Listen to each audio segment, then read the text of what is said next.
மூன்று கட்சிகளும் இணைந்து பேசுவோம் சித்தார்த்தனிடம் சுமந்திரன் தெரிவிப்பு என்பதாக வீரகேசரி பத்திரிகை முதல் பக்கத்திலிருந்து செய்தியை தந்திருக்கிறது.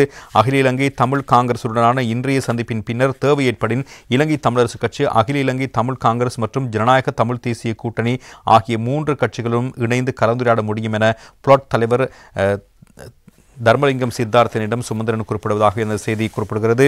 அகில இலங்கை தமிழ் காங்கிரசுக்கும் ஜனநாயக தமிழ் தேசிய கூட்டணிக்கும் இடையில் நேற்று முன்தினம் புதன்கிழமை யாழ்ப்பாணத்தில் நடைபெற்ற சந்திப்பின் போது வடகிழக்கு மாகாணங்களில் உள்ளூராட்சி மன்றங்களில் இணைந்து ஆட்சி அமைப்பது குறித்து கலந்துரையாடப்பட்டது. அதனையடுத்து நேற்றைய தினம் இலங்கை தமிழரசு கட்சியினுடைய பதில் பொதுச் செயலாளர் எம்.ஏ. சுமந்திரனுக்கும் ஜனநாயக தமிழ் தேசிய கூட்டணியில் அங்கம் வைக்கும் புலட் தலைவர் தர்மலிங்கம் சித்தார்த்தனுக்கும் இடையில் நடைபெற்ற தொலைபேசி உரையாடலின் பொழுது உள்ளூராட்சி மன்றங்களில் இணைந்து ஆட்சி அமைப்பது குறித்து மீண்டும் கலந்துரையாடப்பட்டிருக்கிறது.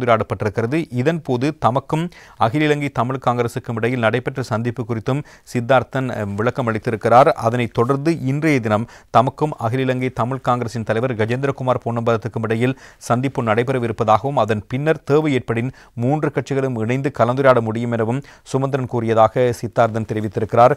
அதேவேளை உள்ளூராட்சி மன்றங்களில் இணைந்து ஆட்சி அமைப்பது குறித்து ஜனநாயக தமிழ் தேசிய கூட்டணியில் அங்கம் வைக்கும் சுரேஷ் பிரேமச்சந்திரன் மற்றும் சித்தார்த்தன் ஆகியோருடன் நேற்றைய தினம் தான் தொலைபேசி ஊடாக கலந்துரையாடியதாக சுமந்திரன் குறிப்பிட்ட தகவல்களையும் அந்த பத்திரிகை மேற்கோளிட்டு குறிப்பிட்டிருப்பதை நாங்கள் அவதானிக்கக்கூடியதாக இருக்கிறது.